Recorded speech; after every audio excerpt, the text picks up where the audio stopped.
자, 오늘은 코스피가 사상 최초로 역사적으로 4,000선을 넘은 이 시점에서 여러분들이 이 4,000을 받아들이면서 이게 왜 오르고 앞으로도 어떻게 지속될지 그 근본적인 이유와 내용에 대해서 한번 정리를 해봤습니다. 그래서 여러분들이 요거를 받아들이면서 만약에 투자하신 분들이면은 언제 어떻게 도망가야 되는지, 그리고 어디까지 갈 것 같은지, 투자를 안 하시는 분들이면 지식 차원에서 이게 왜 오르는지에 대한 내용을 한번 정리를 하고 가면 좋을 것 같아서 이야기를 해보려고 영상을 찍게 됐습니다. 자, 일단은 코스피 4,000 시대가 드디어 열렸습니다. 대통령이 이제 공약한 지 4개월 만에 4개월 반 정도가 됐죠. 6월 4일이 취임이었으니까 5,000을 무조건 만들겠다라고 얘기를 했을 때 많은 우리 주식 투자자들과 사람들이 믿지 않았지만 반년이 채 지나지 않은 상황에서 5,000의 80%인 4,000까지 왔습니다. 이제 6월달 이후에도 계속해서 우상향을 지속을 했고, 외국인들이 YTD로, 그러니까 연간으로 했을 때 누적 순매도가 한 17조 원이었는데 그 17조 원을 다 메꾸고 순매수로 메꾸고 거기다가 1, 2조 원 정도 더 사서 지금은 누적 순매수가 플러스로 돌아와 있는 상황입니다. 그래서 역대 대통령 중에서 노무현 대통령 임기를 제외하고는 그때 180% 정도 올랐다고 하더라고요. 그때 빼고는 상승률이 한 70%에 달해서 지금 최고치를 기록을 하고 있는 그런 상황이다. 이렇게 보시면 될 것 같습니다.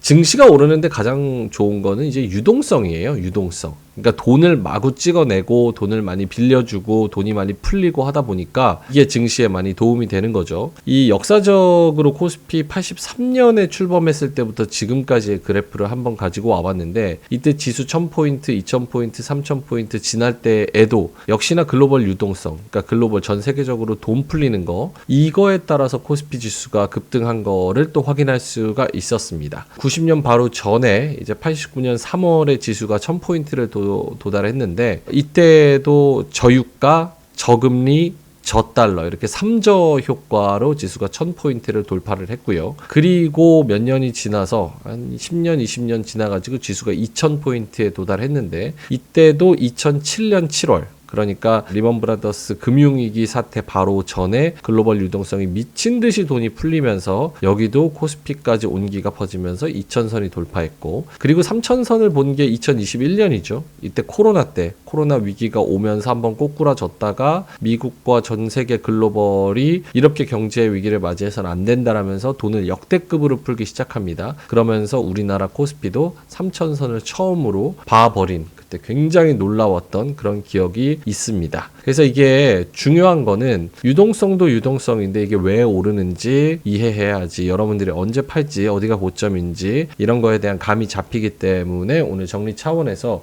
왜 코스피가 오르는지 한번 이야기를 해보도록 하겠습니다. 자, 일단 지수가 4,000이 넘었고요.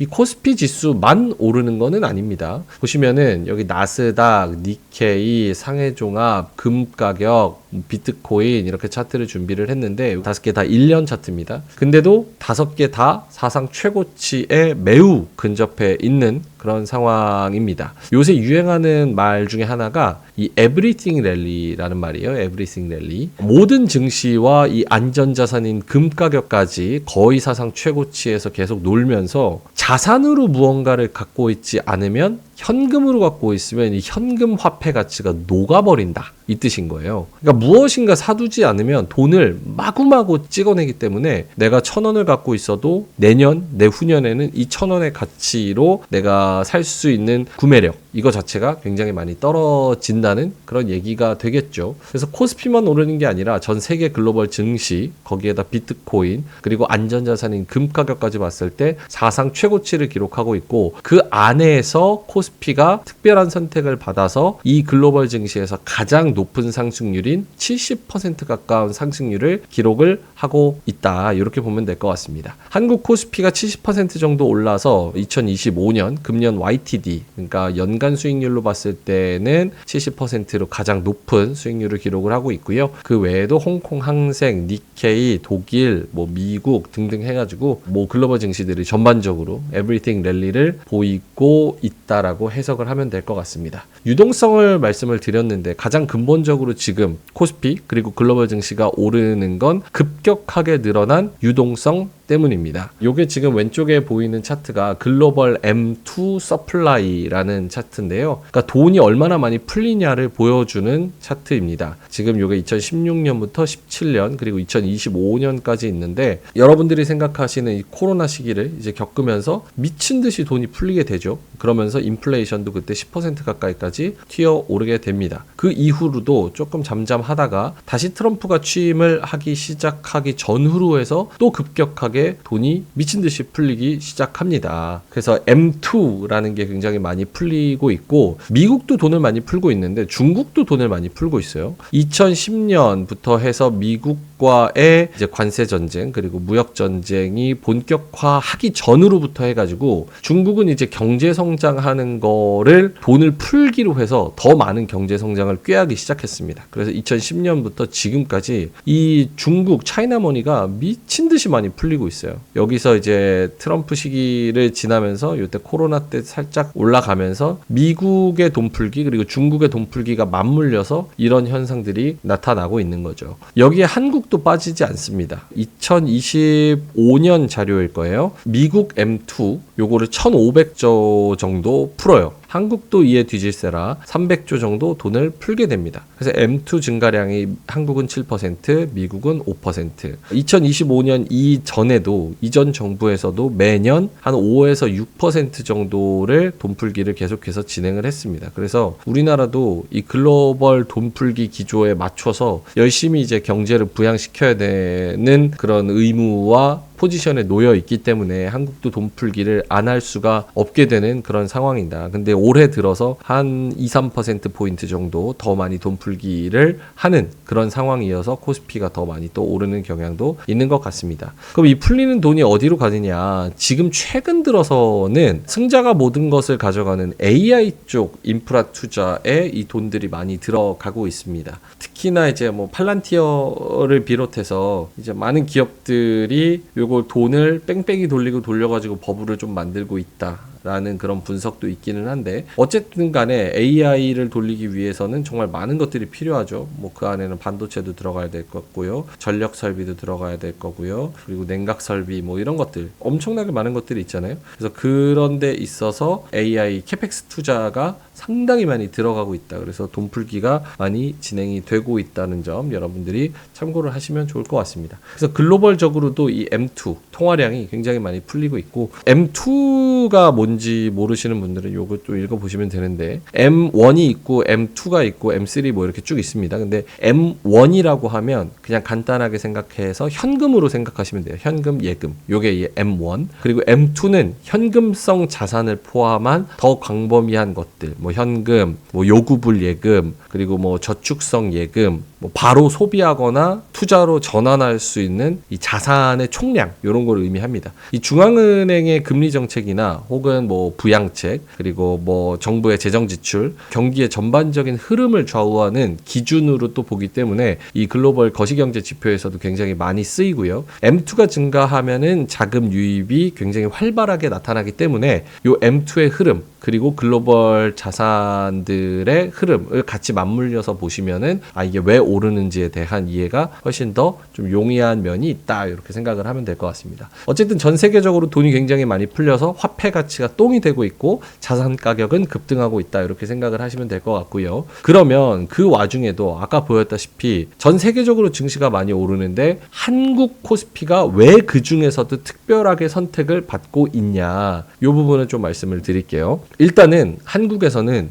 이재명 정부가 집권을 하면서 주식시장의 대변화를 예고를 했습니다. 그러니까 예를 들어서 그동안 뭐 박스피 얘기하면서 코스피가 2000선에 계속 갇혀 있었던 근본적인 이유가 주식시장에 투자하는 주주들을 너무 등한시했어요. 그러니까 내가 내 돈 가지고 투자하는데 이 개인 투자자들을 뭐 주총꾼이나 아니면 그냥 도박하는 사람 요 정도로만 치부하고 이 회사의 주인으로서의 인정을 안 해줬습니다. 근데 이건 글로벌 트렌드랑 매우 어긋나죠. 내가 이 회사가 상장돼 있고 이 회사가 커가는 데 있어서 내 돈을 투자하고 같이 성장하고 거기에 대한 만약에 어떤 성과가 있으면 같이 나누고 그래야 되는데 대표적으로 뭐 주가 조작이 있을 수도 있고요. 쪼개기 상장이 있을 수도 있고요. 나는 뭐 아이폰을 보고 투자했는데 아이폰만 따로 분리 상장을 하는 말도 안 되는 일이 벌어지기도 했고요. 근데 그걸 방관하면서 뒤통수 맞은 주주들을 그냥 냅두던 게 코스피 코스닥이었습니다. 근데 이제 정부가 새롭게 들어오면서 이거 자체를 원천 차단하겠다. 그리고 애초에 이런 일이 생기지 않도록 시스템을 제도를 개편하겠다. 이런 얘기가 나오면서 상법 개정 이야기가 나왔습니다. 그리고 실제로 2차 상법 개정안까지 통과가 되면서 지금 제가 말씀드린 이 내용들이 실제로 개인 투자자들을 위하는 그런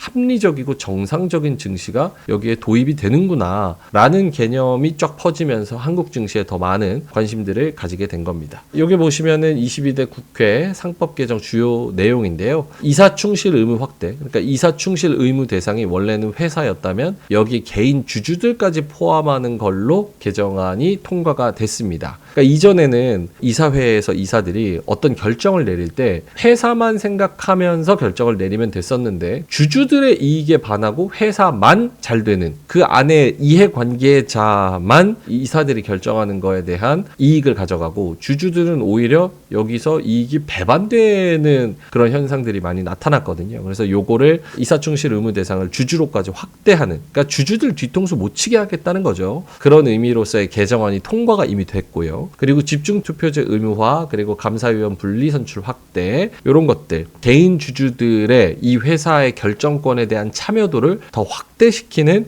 그런 상법 개정안이 통과가 됐다. 그리고 나머지 것들 여기 밑에 보시는 것들은 지금 논의 중이거나 앞으로 이제 더 통과가 돼야 될 부분인 건데 큰 틀에서는 아까 말씀드린 내용이랑 비슷해요. 그러니까 개인 한 주나 10주나 100주나 이렇게 들고 있는 개인 주주들이 회사의 결정을 하는 데 있어서, 그리고 회사의 결정이 나의 이해관계와 상충되지 않도록 많은 노력을 하겠다. 이걸 시스템적으로 개편을 하겠다라는 게 상법 개정의 주요 내용이고요. 몇 개는 통과가 됐고 이제 3차 상법 개정안 통과를 앞두고 있는 상황입니다. 3차 상법 개정안 안에는 그런 부분도 들어가 있죠. 이 내가 회사에 투자를 했는데 회사가 회사 돈으로 자사주를 취득하는 겁니다. 그러니까 회사가 이 주식이 퍼져 있는 그 수를 줄여가지고 개개인의 가지고 있는 주식의 가치를 더 올리겠다. 이런 뜻인 건데 자사주를 가지고 있으면 이 회사가 이거를 소각을 해야 되는데 미국 같은 경우는 자사주를 취득했으면 소각이 그냥 당연시 생각이 되는 건데 우리나라 같은 경우는 회사가 오너고 오너가 재벌이고 하다 보니까 회사가 자사주를 취득한 것을 소각을 안 하는 경우들이 상당히 많았습니다. 근데 이거를 자사주 소각을 의무화해서 개인 투자자들이 갖고 있는 이 회사의 주주 가치, 주식 가치를 또 높이는 자사주 소각 의무화도 이 3차 생법 개정안에 담겨 있습니다. 자, 그리고 지금 열심히 논의하고 있는 게 배당소득 분리과세 개편안인데요. 만약에 내가 주식을 가지고 있는데 배당을 받아야 돼요. 1,000원짜리 주식을 가지고 있는데 50원을 배당을 받았다. 그럼 이게 원래 종합소득세랑 같이 더해져 가지고 이게 종합과세가 됩니다. 그러면 소득이 많은 사람들은 이 45%까지도 과세가 되는 거예요. 그러면 내가 돈이 굉장히 많은 재벌, 거의 준재벌에 준하는 입장이라고 생각하면 내 회사가 내가 결정권을 가지고 있더라도 저 배당을 하기 싫겠죠. 왜냐? 45% 거의 절반 가까이를 세금을 먹으면서 제가 굳이 왜 배당을 하겠어요. 차라리 내 회사니까 회사에 그냥 이익 잉여금으로 남겨두고 캐시로 남겨두고 그냥 세금을 안 내거나 혹은 법인세 20%만 내거나 그렇게 하겠죠. 그래서 이런 것들 때문에 오너가 이 배당 성향을 늘릴 수가 없는 그런 구조적인 문제가 있다. 라는 게 지적이 돼서 요거를 배당 소득은 분리 과세를 해서 최소 14%에서 최대 35%까지 분리 과세를 하겠다. 요런 안들이 논의가 되고 있습니다. 지금 이소영 의원은 25% 얘기하고 있고 35%는 정부가 얘기를 하고 있어가지고 절충안이 돼서 한 30% 정도로 나오지 않을까라는 그런 의견이 나오고 있는데 계속해서 이 분리 과세를 25% 주장하는 쪽은 이 주식시장의 전면 개편, 전면 개혁을 위해서는 30%는 좀 약하다. 그래서 25% 정도로 이거를 줄여줘야 된다라는 라는 의견들이 계속해서 나오고 있는 그런 상황입니다. 그래서 3차 생법 개정안에는 배당소득 분리과세 그리고 자사주 취득, 자사주 소각 의무화 이런 내용들이 같이 통과가 된다면 지금 가지고 있는 주식시장의 매력도보다 훨씬 더 올라가면서 배당도 많이 늘릴 수 있는 그런 상황이 되겠죠. 우리나라가 주식을 가지고 있어도 이 주식 차익만 계속 노리려는 단기 트레이딩이 많을 수밖에 없는 게 배당을 많이 안 줘요. 국가별 평균 배당 성향을 쭉 이렇게 살펴보니까 이건 배당 성향입니다. 배당률이 아니에요. 얼마나 배당을 할 만한 그런 성향을 가지고 있느냐. 요게 한국이 27%, 터키, 일본, 인도, 미국보다 낮고요. 프랑스, 캐나다, 독일보다는 훨씬 낮습니다. 이 위에 중국이 또 있어요. 그래서 중국보다도 오히려 우리나라 배당 성향이 낮다. 즉 내가 어떤 주식을 가지고 있어도 배당이 안 나오기 때문에 현금 플로우에 대한 가치의 매력도가 별로 없었는데 이거를 끌어올려서 배당을 쭉 늘리겠다라는 구체적인 계획을 갖고 있다. 이렇게 봐야 될 것 같습니다. 그러니까 정부의 기조는 간단합니다. 미국은 부동산보다는 이제 주식의 비중이 굉장히 많게 그렇게 시스템이 짜여져 있잖아요. 그러니까 우리나라도 마찬가지로 계속해서 부동산 사가지고 거기서 월세 받고 노후 준비하고 막 이러는 것보다 부동산은 그냥 딱 하나 내가 살 것만 가지고 있고 나머지는 이제 주식 쪽으로 포션을 많이 가져가서 거기서 배당도 많이 받아서 그걸로도 내가 노후 준비하고 생활을 할 수 있고 주식이 안정되게 계속해서 합리적으로 흐르는 이런 구조를 만들겠다라고 하는 게 정부의 방침입니다. 그래서 여러 가지 상법 개정과 정부의 의지 때문에 코스피가 좀 집중적으로 더 많이 선택을 받고 있다. 이렇게 보시면 될 것 같고요. 코스피가 오르는 주식 중에서 대부분 대형주 그리고 기술을 가지고 있고 실적이 나오고 그러면서도 저평가를 받고 있는 그런 종목들이 많이 오릅니다. 대표적으로 반도체, 배터리, 조선, 에너지, 증권주 요런 애들이 상당히 많이 오르게 되는데 지금 저 카네기에서 나온 요 글을 보면 한국은 다음 G7 국가의 멤버로 들어가야 된다라는 기사가 나오고 있습니다. 아까 말씀드렸다시피 한국은 세계에서 13번째로 큰 경제 규모를 갖고 있고 공장이 많다. 특히나 세계를 선도하는 공장 중에서 메모리칩, 반도체, 디스플레이, 배터리 그리고 다른 키 일렉트로닉 앤 컴퓨팅 컴포넌츠 IT 쪽에서 핵심적인 그런 부품을 생산하는 공장들이 상당히 많다. 삼성도 있고 LG도 있고 SK 하이닉스 이런 기업들은 미국의 엄청난 테크 펌들한테 이 공급하는 그런 기업들이기 때문에 한국은 기술적으로도 굉장히 중요한 산업들을 많이 가지고 있다. 다시 말해서 미국이 지금 MAGA 그러니까 Make America Great Again 그러니까 미국을 다시 위대하게 만들려는 재건 작업을 열심히 노력을 하고 있잖아요. 근데 첨단 완전 고부가가치의 그런 하이 밸류 에디드 그런 산업만 있고 제조업이 완전히 무너져 버렸어요. 그래서 여기를 다시 재건하기 위해서 여러 가지 기술과 인력이 필요합니다. 근데 그거를 제공하면서 도와주면서도 같이 이득을 얻을 수 있는 나라 그게 한국밖에 없다. 반도체, 배터리, 조선, 에너지, 뭐 K컬처 뭐 등등등등 해서 미국이 꼭 필요한 파트너십의 결정체를 한국이 많이 가지고 있다. 그러면 산업적으로만 한국이 매력이 있느냐? 정치 시스템적으로도 민주주의 시스템 그리고 우리가 대통령을 탄핵시키거나 정치적인 문제가 있을 때 이걸 평화롭게 유혈 사태 없이 무언가 해결해 나갈 수 있는 그런 시스템 거기다가 북한과 중국의 바로 옆에 두면서 이 반도 위에서 대륙으로 지출할 수 있는 지정학적 전략성을 굉장히 가지고 있고 위에 말씀드렸다시피 산업 중요성을 가지고 있는 여러 가지 박자들이 맞아서 대한민국의 산업들이 굉장히 중요하게 부각을 받고 있다. 거기에 미국이 한 번 더 도와주는 미국하고 한국하고 윈윈하는 그림. 여기에 우리나라 주요 기업들이 많이 포진돼 있다. 그래서 한국에 있는 대기업들, 대형주들, 기술이 있고 인프라가 있고 그리고 어느 정도 시스템이 갖춰져 있는 기업들의 매수세가 많이 쏠리고 있는 그런 상황이다 라고 보시면 될 것 같습니다. 이거는 이제 한국 로컬적인 이슈인데 원래 우리나라에서 자산을 투자한다고 하면 거의 100이면 100 다 부동산에 몰빵되어 있는 경우가 많았습니다. 대부분은 그렇죠. 주식을 하는 이유도 주식해서 돈 벌어서 아파트 사게, 주식해서 돈 벌어서 건물 사게 요런 스텝이었습니다. 근데 최근 들어서 1000명한테 설문조사했더니 이제 가장 유리한 재테크 1위는 주식이다.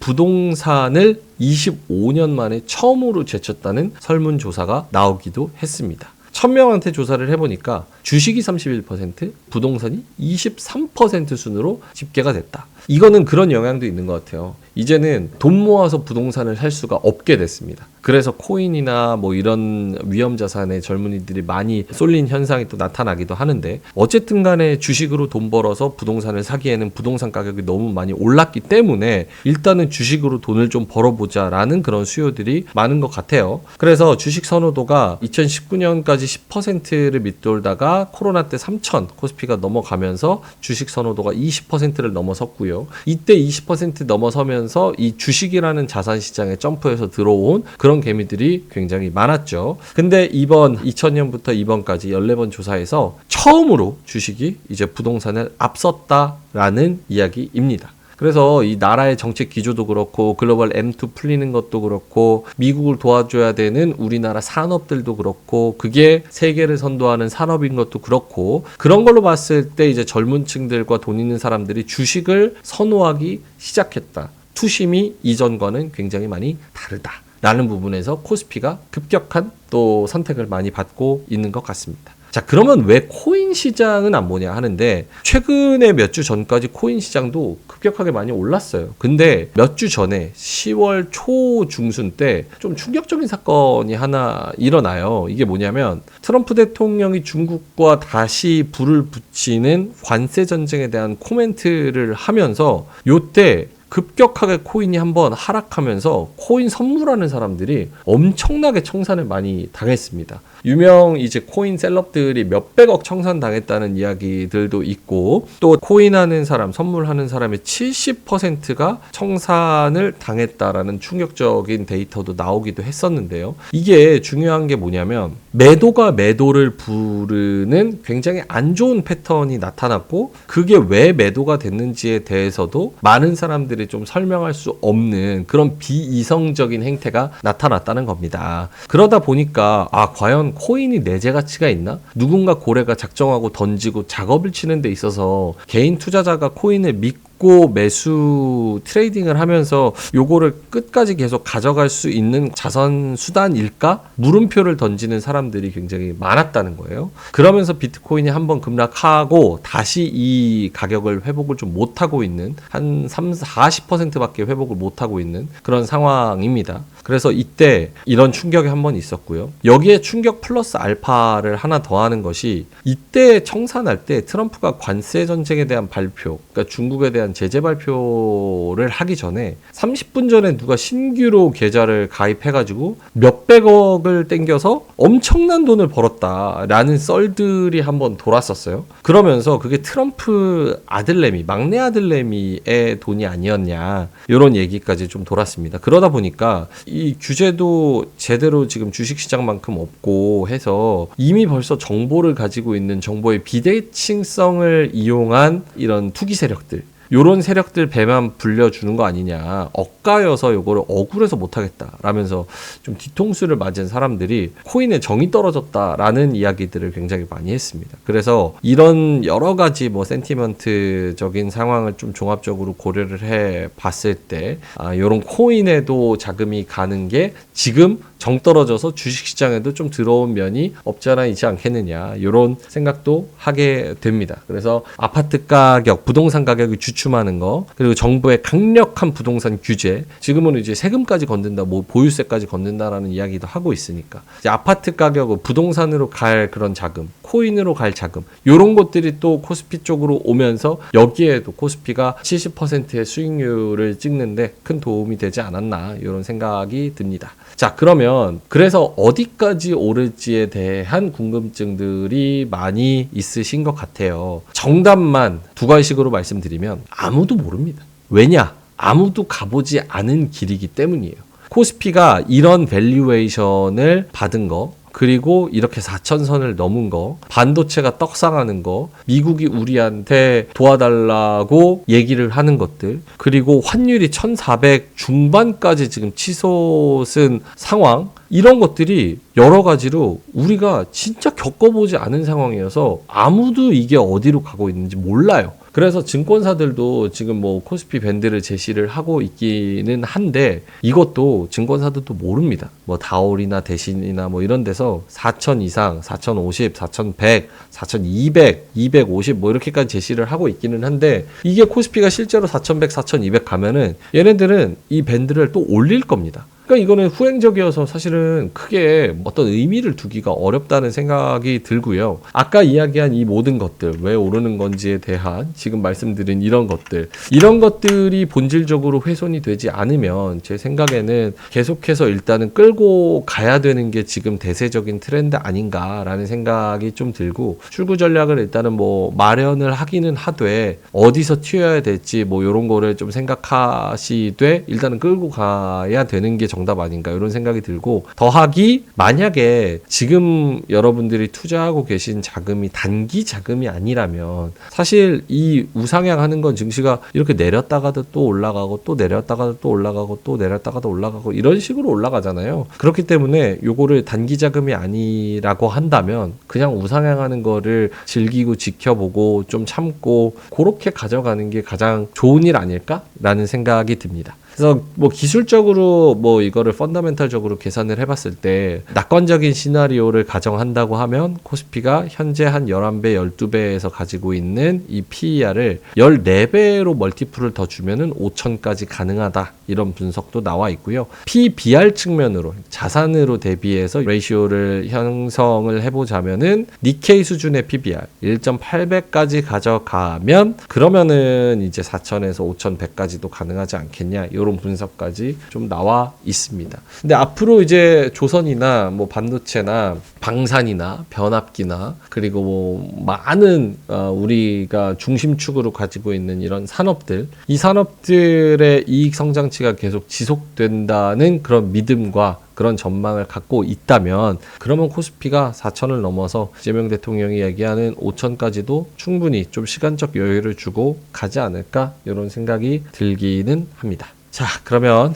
일단은 4천선까지 오늘 또 끌고 오신 여러분들 너무 축하드리고요. 일단은 지금 유동성이 이번 달 그리고 12월까지도 금리 인하가 계속 된다는 그런 전망 아래 돈이 많이 풀리고 있는 것 같으니까 일단은 지금은 언제 빠져나가든지 지금은 일단은 파티를 즐겨야 되지 않을까 싶습니다. 자, 그럼 저는 여기서 인사를 드리겠고요. 다음에 더 좋은 그런 컨텐츠로 찾아뵙겠습니다. 고맙습니다.